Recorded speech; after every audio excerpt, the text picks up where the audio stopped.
Welcome to Podcast Marketing Secrets, the place for entrepreneurs, coaches, and CEOs who are looking to grow their business with the podcast, become a key person of influence in their industry, and get their ideal clients to come to them, also known as attraction marketing. I'm your host, Al Morenton. My guest today is Ed Parcaut. A veteran of nearly 3 decades in the mortgage industry, Ed commands widespread respect for his expertise.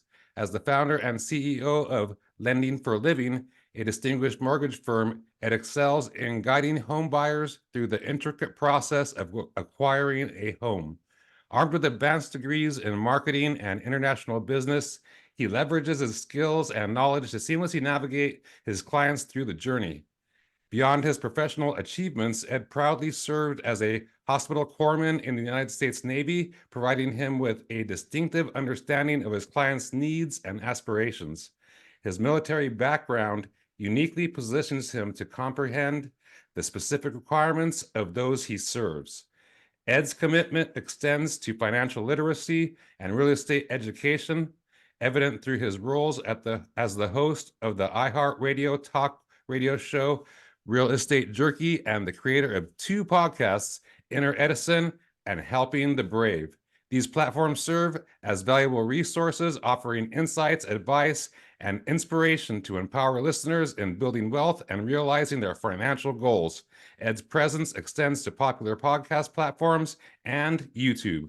Furthermore, Ed is featured in the revealed filmed documentary, Hacking Real Estate, a comprehensive 9-part series exploring various facets of real estate investment, showcasing his expertise alongside other industry leaders.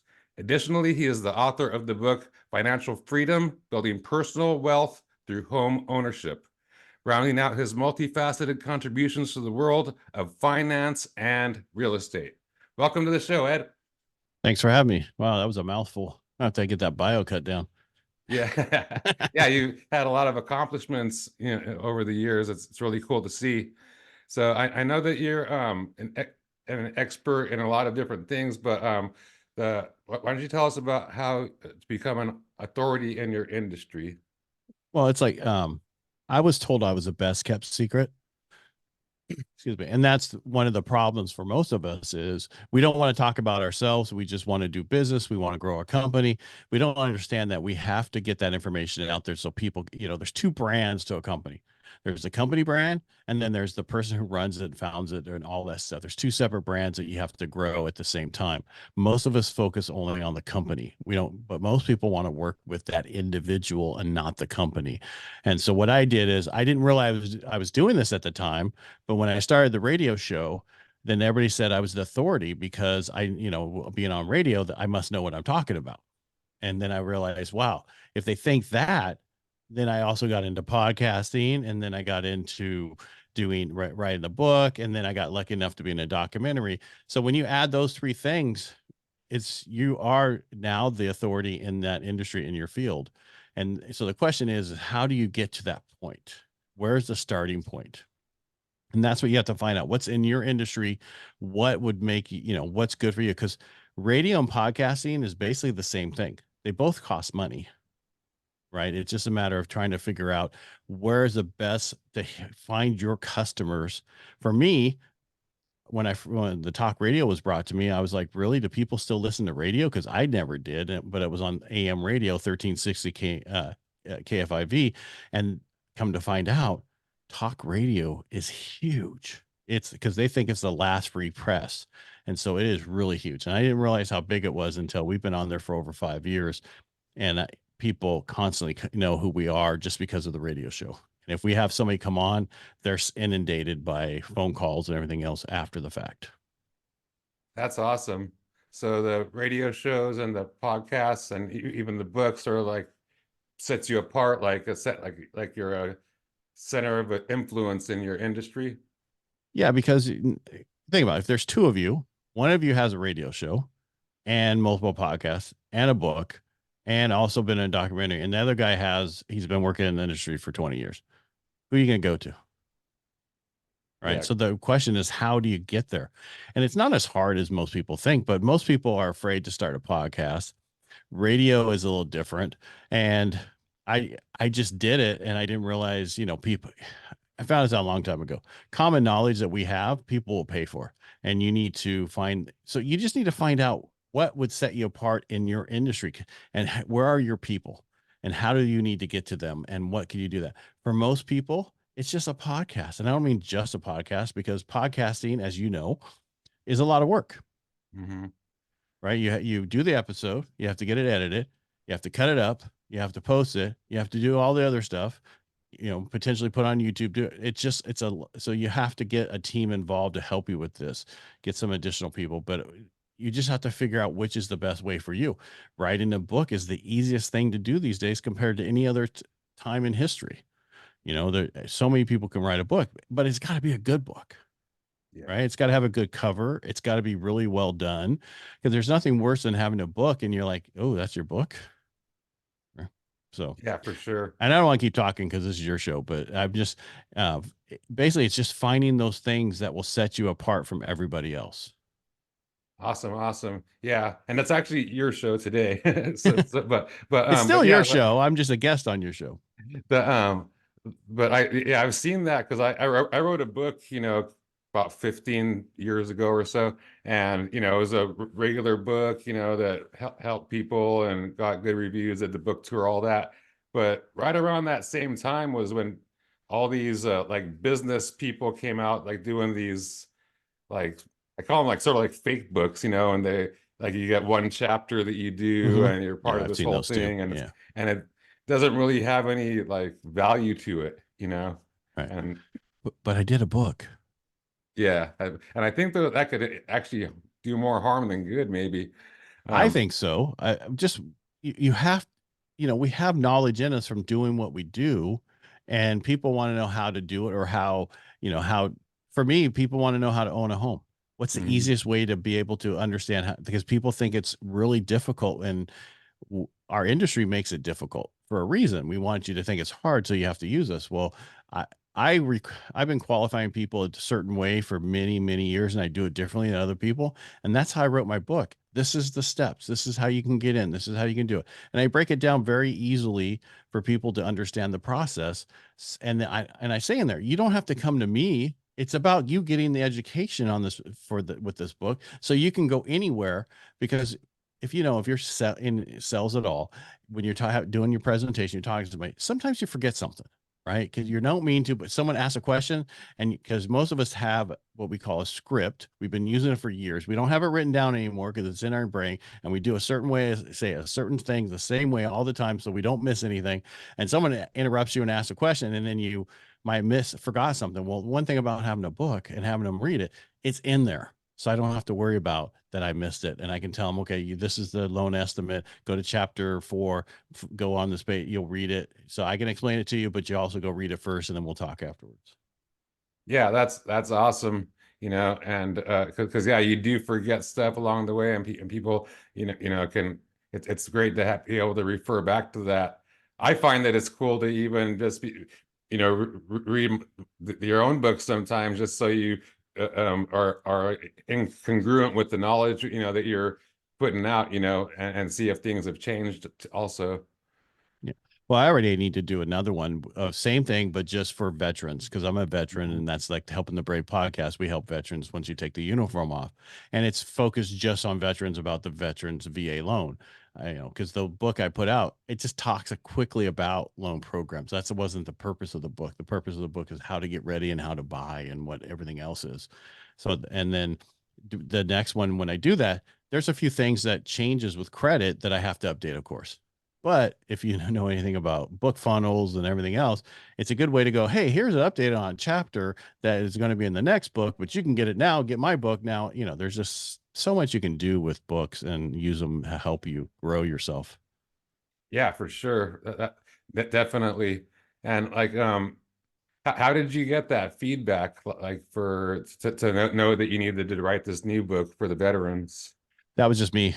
I just knew. I knew from the beginning I wanted to do a separate one because I'm a veteran and I wanted one just to focus on us because they always say niche down your stuff. right? My Hmm. first book was everybody basically, and trying to buy a conforming, a loan for for your house, and it's initial people, and then people who've had a home loan but haven't done it in a long time. It helps them understand the new process.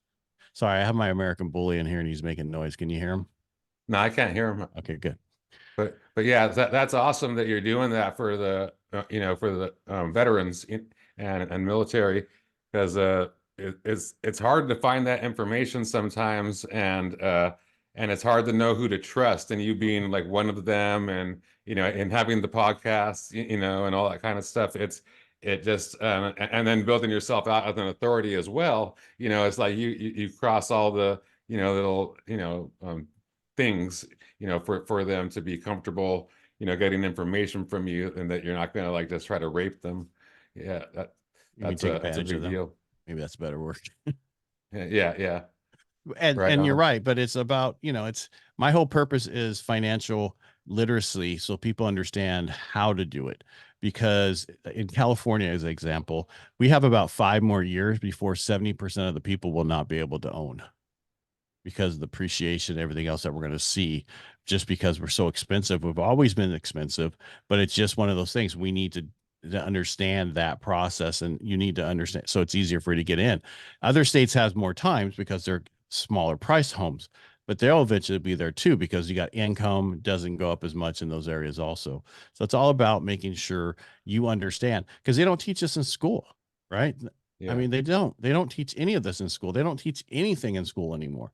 I remember when I went to high school, I learned auto body, woodworking, auto mechanics, metal shop. Of course, they thought I was going to be a blue collar worker, but I ended up, getting my master's and bachelor's while I was in the Navy. So it kind of took a different turn for me. But Right on. Yeah, yeah. And then did your experience in the military, did it help out your business? yeah, because so in the military, you have to be able to do something with somebody who could be gone tomorrow, right? Just they get transferred, you don't have that person anymore, and some new person comes in.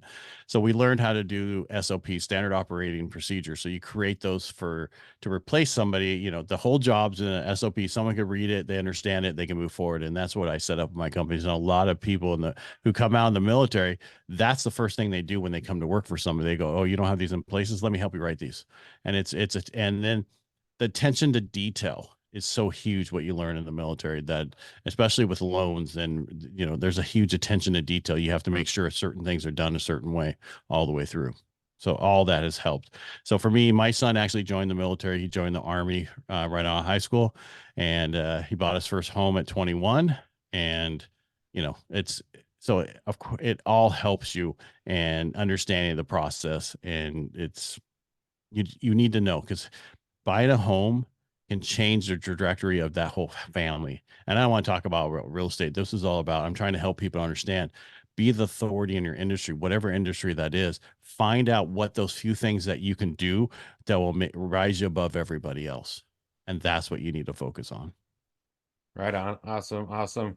And so, would you recommend that people start, like, if they're thinking about, like, I want to, build my authority and, be seen as that in my industry, is a good place to start as a podcast?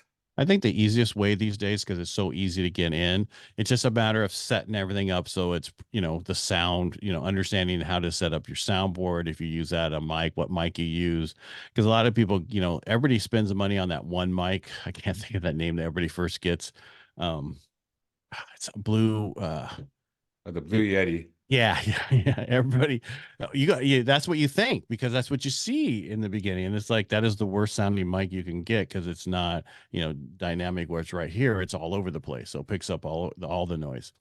And they're just, things that you have to understand. And how I learned all that was during the pandemic. I was on Clubhouse, and there was 3 guys who ran a room each day for different hours, and they were all podcasters, and you could go in and ask them questions. And they all helped me how to set up my board, set up a bunch of stuff, and understand a lot more. And that's and there's a lot of information out there right now to go get the stuff. But it's so easy right now to do this. You're doing it through Zoom. There's StreamYard. There's Squadcast I was on today, Riverside FM. There's so many ways of doing these recordings because at first we only did voice. Now we Mhm. do video on some of them, and then it's put on YouTube, and there's so much more you can do. And even if you don't want to do the podcasting, you have to build a YouTube channel, some way of having stuff that you, whatever your industry is, if and start just by putting stuff on there, explaining what you do and what, for your clients to understand.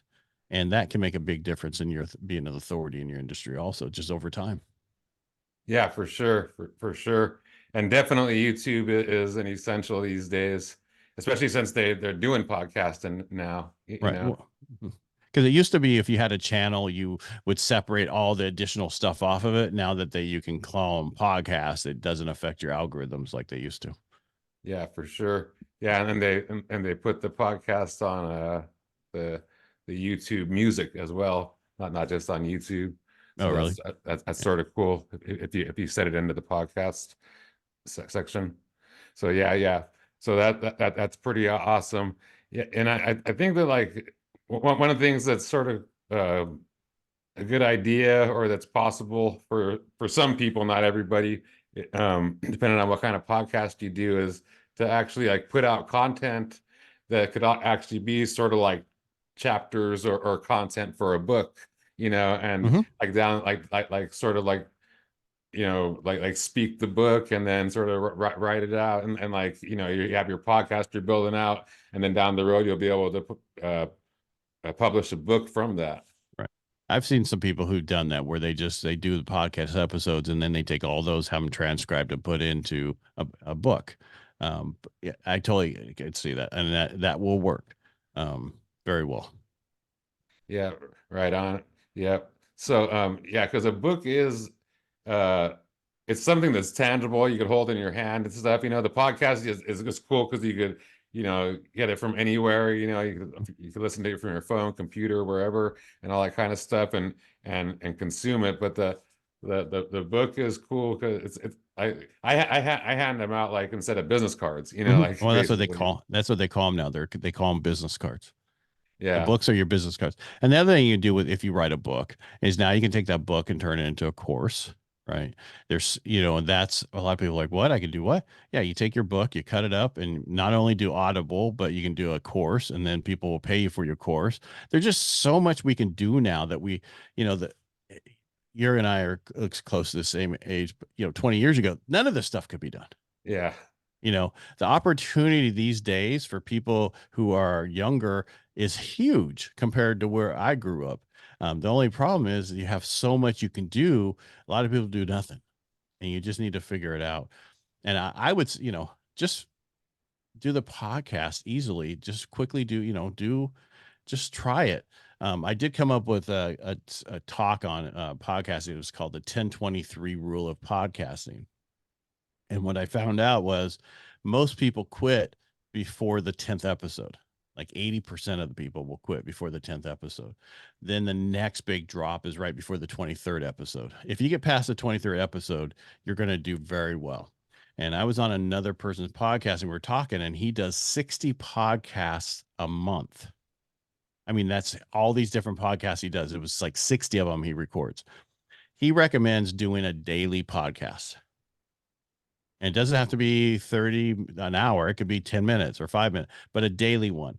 That way people will know because you're going to show up every day, the same time, the same way. And then you're able to go ahead and just more people will come to it. And I started a daily live/podcast actually almost a year ago, but I didn't really turn it into a daily podcast except for 3 months ago. And I think we were in the top 100 of daily podcast news now That's awesome. within like 90 days. And it's just because there's not a lot of people do that much consistency.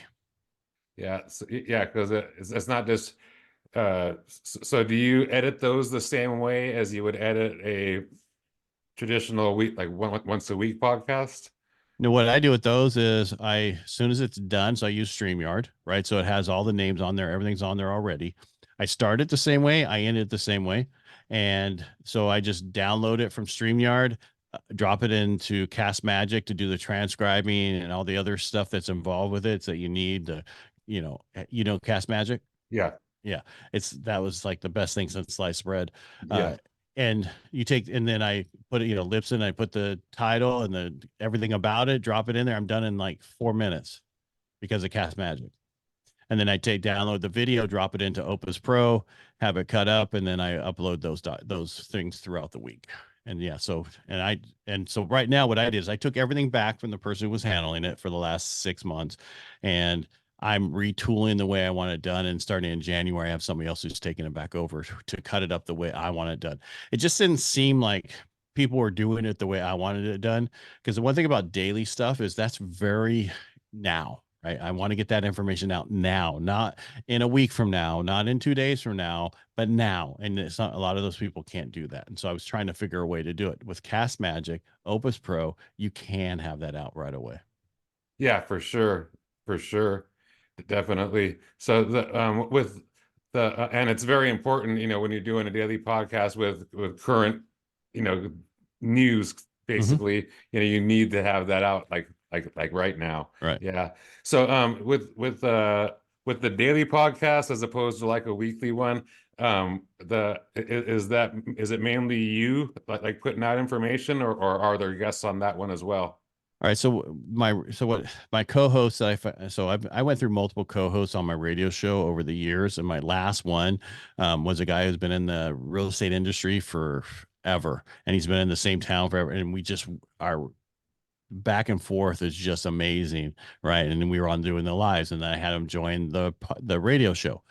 So him and I are on the daily at 8:30 every day, and if he's out of town, it's just me and but we're on there, and there's such a rapport back and forth that it's entertaining. Plus, we give news, and not only do we get downloads from it, but we have a lot of people who watch us during the day, just live on Facebook, LinkedIn, and YouTube. What a lot of people don't realize, just because it doesn't have any likes or any views, doesn't mean people didn't see it or watch it, because that only counts what they click on. But you can, if you ever been on Facebook, you can have it on your screen and it's just going and you can see what it's talking. That's you're watching it, but it doesn't click the numbers, but it knows that you're watching. And so we have a lot of people who say, I watch your show daily and never miss it. And that's huge. And it's just time. Time does it. When you're about ready to quit is when they're starting to listen.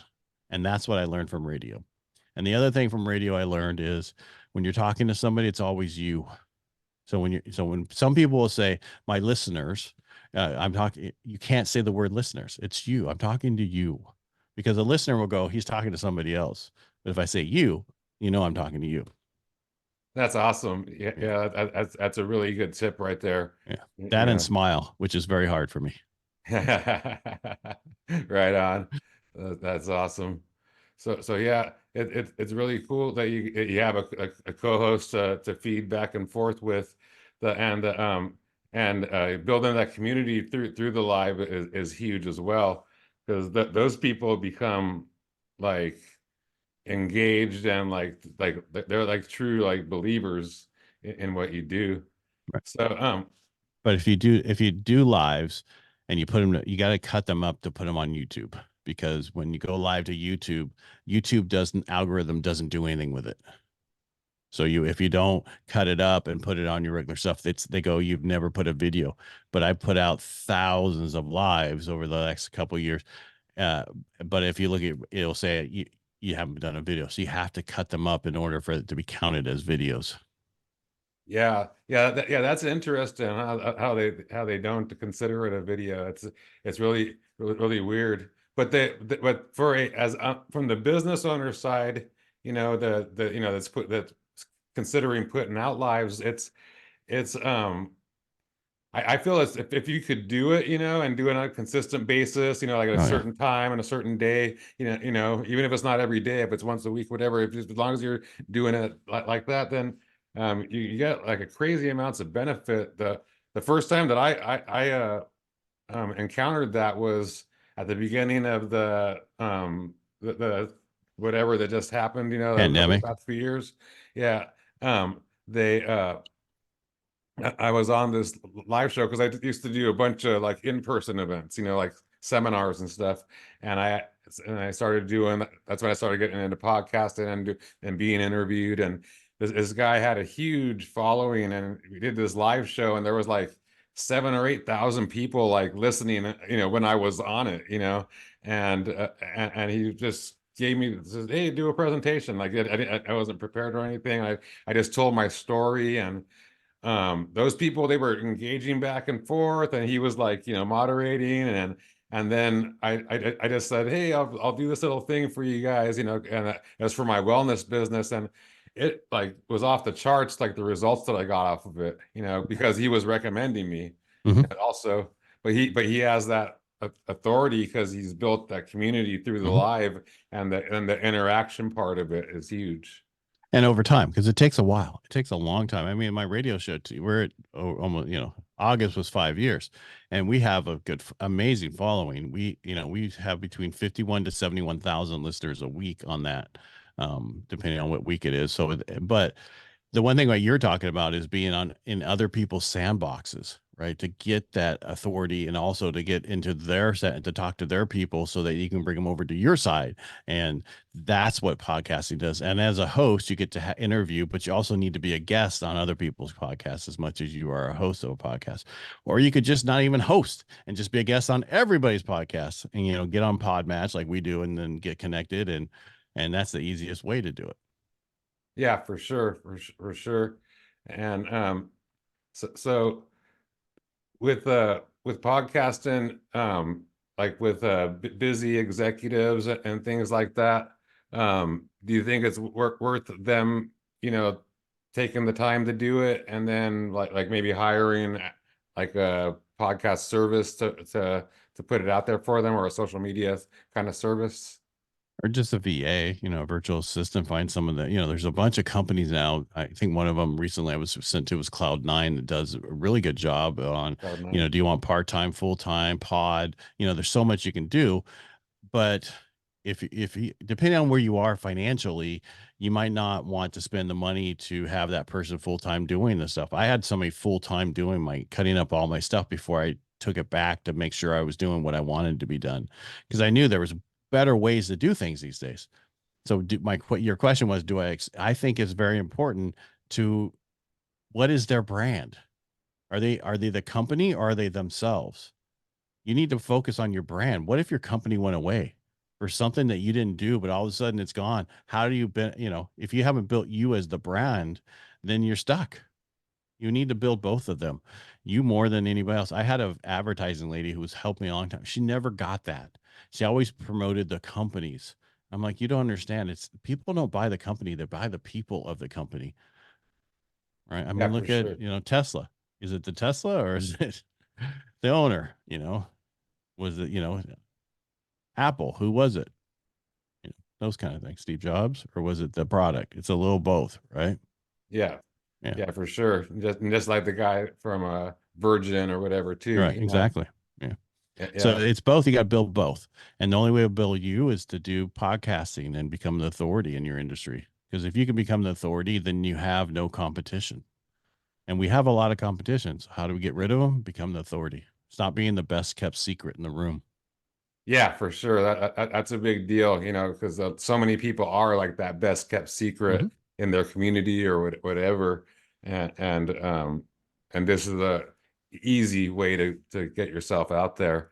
So when you're marketing your business, do you drive people initially to the podcasts and radio shows to get them to know, I can trust you better, or do you drive people to funnels, like for sales? Well, it depends. It depends on how they're coming to me. Do they come through my referral source? And then, uh, it's easy to talk when you're talking to them. You just, oh, by the way, if you want to know more information about me, I'm at Parcaut everywhere. You can find me also on my radio show. I mean, there's so you just drop it easily. And let me send you my book, Financial Freedom, so you can understand the process better. And I mean, how many people have a loan officer? That's technically what we are. Send them a book about the process. One out of 100 million. I mean, I don't know how many people's in our industry, but there's not that many who have a book about the process. A lot of them have books about themselves, but not a book about the process and how to make how easy it is. Yeah, that's awesome. That's really valuable for sure. And I was there's a guy named, I don't know if you ever heard of him, Jason Priestley. He has a few books out and stuff like that for business. And him and some other people, like they say there's this 7-Eleven 4 kind of phenomenon that where because people buyers buy differently today. They do a bunch of research. They usually do like 7 hours of research on a company or a person over 11 different interactions on 4 different platforms, and before they make a decision. So like podcasting and the book and the social media, Yeah, that gives the opportunity for all that. you got to be on social media. You cannot not be. You cannot. A lot of people don't want to do video. I was the worst at it, and then I just did it. I just started doing it, and you get better at it. Doing the radio show over time, you'll get better. I was a private person. Nobody knew anything about me until I got on radio, and then the book tells more, and the other stuff tells more. So there's so much. You need to get that out there. People want to know who you are. A friend of mine recently talked about how he was fired a year ago, and he talks about facial features and all this stuff. And he had more people reach out to him because he talked about when he was fired a year ago because from this company, not because of his fault or anything. They were just cutting back and changing things, and it was his momentum to go forward on his own journey to do the thing that he wanted to do, which is run his business subtle skills. But people need to know that story. They want to know about you. They want to know like you were talking about how you just talked about yourself on that show and they all connected with you. That's how it should be. It's not about how great you are. It's about who you are as a person. They want to know that. They want to know who they're dealing with. And you're right. They do check you out. I mean, I'm an old guy on TikTok. I had a viral video go about 740 some thousand, which is huge for me because I'm just a mortgage guy from Modesto, California. But anybody can do it. It's just a matter of consistency. Yeah, for sure. And that's one of the biggest things is that consistency. Like you said, like, most people don't get past 10 and even less, past the 23. So something like 95% don't get past the 10 and about 99% don't get past 23, basically, Right. you know. So that's okay, but you have to figure out when are you going to release it and release it every week the same time so people know it's available. You can't miss that. And it's the same with social media. You need to post multiple times a day on many platforms and a lot of other stuff and reels and other stuff. And you can, it's just a lot of people go, I don't have the content. Well, we have it. If you do podcast video, you can cut all that stuff up. And there's so much content you can get. Yeah, for sure. So that talking about content, the mistake I see a lot of people make when they first start out, especially if they're new to everything, especially even social media, is like when they start a podcast, they'll talk about their business and their products and all kind of stuff, and you can't really get traction that way. It's like you said, it's more off of stories and connecting. So what is a good way to think about like what content you should put out there for people? Well, I'll take it back to my radio show. When I first got started, my wife said, "Ed, not everybody wants to know about real estate and finance every show." So I took her advice.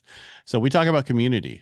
We do talk about, what's going on in the market and that kind of stuff, but we bring it to community. And then we have other people. We have other people come on the show, local nonprofits, other stuff come on, talk about what they're doing so that we can talk about the community because that's what it's about. The other, give it 5 minutes about rates and that, whatever, and the rest of the show about community and everything else. Because people do turn in for some type of finance, but not the whole show. So back to what you should post. I think it's what's his name, Gary V. It's jab, jab, jab, right hook. So you give, and then you ask, and that's what you should be doing. Give, give, and then ask. So don't put, so 3 videos not about what you do, but about just any information at all, and then give them the information and ask for something back. But you need to do. That's my big thing. I always go off that jab, jab, right hook. So Yeah, for sure, for sure. And then what do you think about like having segments in the podcast? you mean like on YouTube? Uh, You like uh You mean where it like shows what each segment is on YouTube, that kind of thing? Or what are you no, talking just about? having segments in your where you have like a little 5 minute like current events, and then you have an interview, and then you have maybe like an educational piece at the end. You think that's a good format, or just straight interviews or straight It topic? just it depends on, so with our radio show, so it's different with, I don't want to say it's different with the radio, but Mhm. I set it up so with a radio show, you do the first segment, the host, then you bring in the guest on for the second and third segment, then the fourth segment you talk about what you learned from from the guest that came on. I said host, but I meant guest. Um, and that's the normal 1 hour radio show, which is really only 41 minutes. Then, so with podcasting, it's different. We just interview people. We don't have that broken up where it gets interrupted with commercials and that kind of stuff. Some people do, but not everybody does, right? Some people have sponsors and then they interrupt them during that whole thing. So it just depends on who your audience is. I don't know. Every audience is different. I can't tell you that one way will work better than another, but I do know that daily podcasts will do really well for you. And that's probably what you should do. Yeah, that's awesome.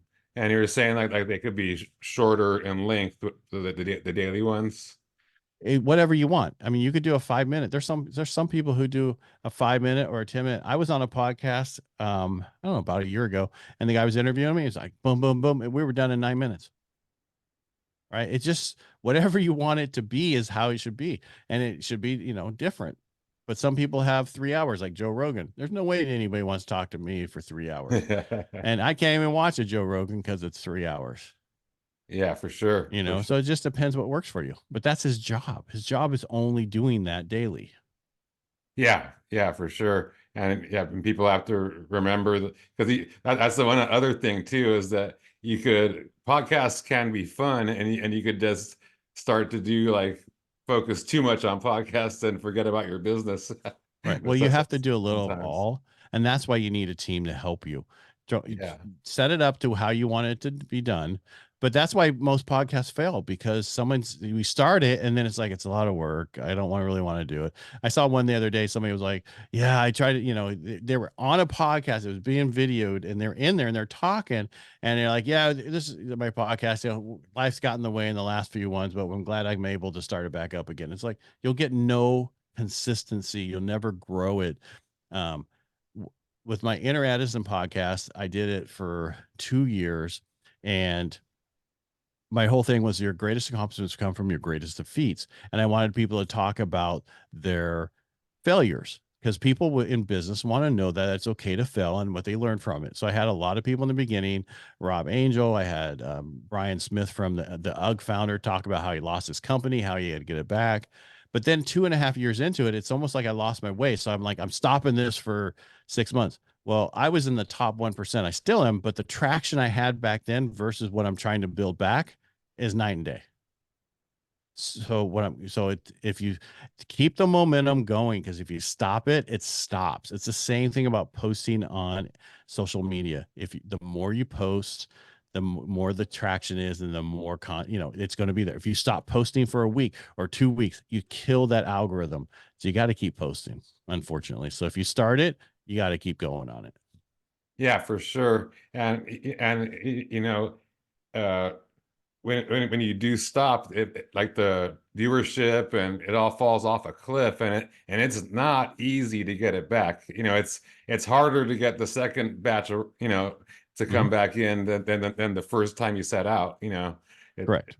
Yeah. because they don't know if they could trust you, if you're going to fall off again, and Well, and when I came back, my opener is now I lost my way, but I'm back. Kind of this my opener, my think statement. But eventually, I'll change that. It's not that it's so much easier today than it was 3 years ago, or 2 years ago, or a year ago, or even 6 months ago to do so much. Even 2 months ago, it's so much easier with the new technology, AI technology coming out. Even there's way to edit your stuff. There's software that will use AI to make you sound better. If you don't have my voice, they'll make you sound better. I got lucky. I naturally have a deep voice. So yeah, that's awesome.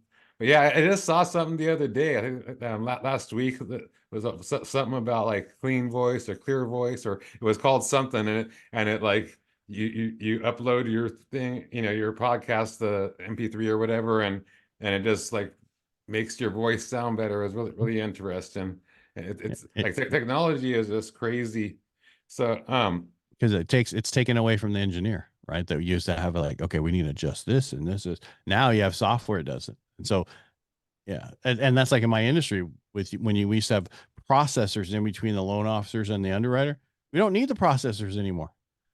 It, we upload the stuff and it goes directly to underwriter, and we do a better job than having processors these days. So it's amazing how technology is getting rid of certain jobs. And so I tell everybody, get in the medical field. That job's not going away.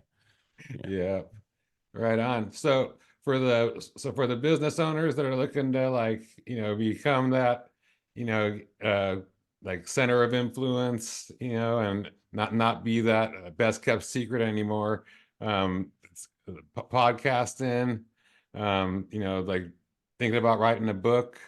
Um, what do you think about, trying to get like an AM radio show? Is that worth it, or is podcasting and Again, it depends on your market and where you are. In Modesto, California, Stanislaus County, where I'm at, mhm. AM radio, talk radio show on Power Talk 1360 on iHeart is huge. We built that segment because of our show. That morning segment is huge because of us.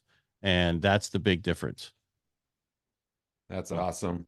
Very good.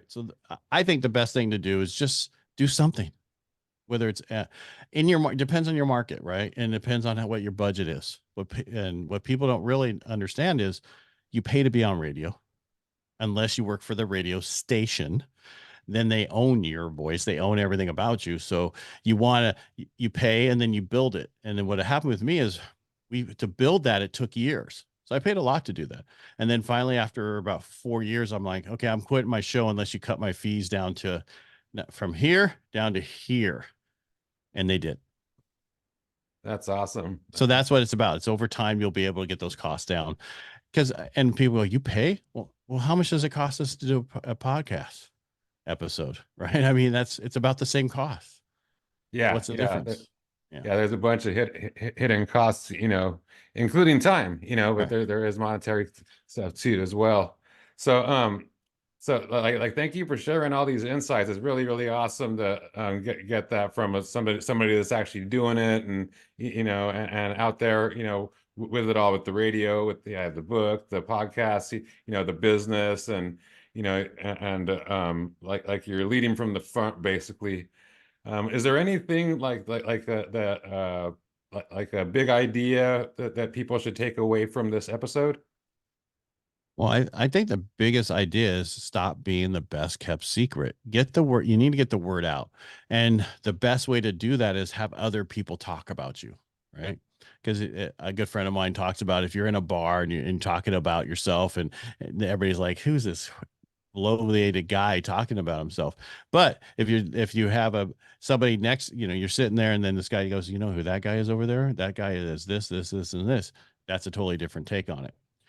I would focus on building that person, and how you build that person is by podcasting, by radio, writing a book, and don't do it all in one time, but understand when you do this in social media, you might get to a point where people think you're too busy or too big for them.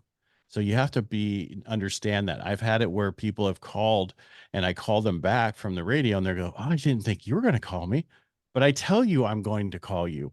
My staff's not going to call you. I'm on radio for a reason, to get my voice out there and get people to know about what we can do so I can help them. Of course, I'm going to talk to you. And I saw a same post on an Instagram about a real estate agent who's really big, agent in her area. And she's like, you know, I've had people recently, go with other people with the thinking that I didn't want their transaction because it was a smaller transaction. She goes, I do this for the purpose of getting people to understand I want to help you. I don't care the dollar amount of your transaction. It's about helping you, helping everybody. So please reach out. And that's the same thing. Just understand that you're going to have to remind people as you're growing. So you have to figure out what that level is you want to be at and play at. But for most people, it's just podcasts. But some people, I do everything to the nth degree, right? So I took the radio show, dropped it as a podcast on Monday. That's what started my podcasting, was taking the radio show, trying to get in a different market. And that did very well. Right And then with on. all the lives, just start it. And before you know it, you'll be everywhere. So That's awesome. And I could attest to that with what you were just saying about, you have to actually let people know, about about everything. I've had people ask me, when I had my brick and mortar business, like, is it okay if I refer someone to you? Is it okay? Yeah. Of course it is. Like, but I'm not asking for referrals or letting people know that that I'd like more people just like them or whatever. And so they weren't referring because of that. That's a big lesson. How can people get a hold of you or follow you? I'm Ed Parcaut everywhere. I have that unique last name, Parcaut, which is Parcaut. So I'm edparcaut.com. I'm on Instagram, Ed Parcaut, Facebook, Ed Parcaut, Twitter, or I guess X, LinkedIn, everywhere. I'm Ed Parcaut. You can just find me at YouTube, everywhere. Awesome, So awesome. And we'll be sure to put all your handles and the links to your website and everything in the show notes for the video and audio. I appreciate that. And if they want to find my book, so I made it easy, and this is what you should do. So getedsbook.com. Takes me right to my webpage. You click on it, it takes you to Amazon because people don't spell my name right. So if you go to getedsbook.com, you'll go right to my website. You can search everything on me, but also the book's right there. You can click on it and then purchase the book if you like. That's awesome. That's awesome. And thanks again for coming on the show. Thank you for having me. I really appreciate it. That concludes this episode of Podcast Marketing Secrets. This is Al Morenton signing off. I hope you have a successful day.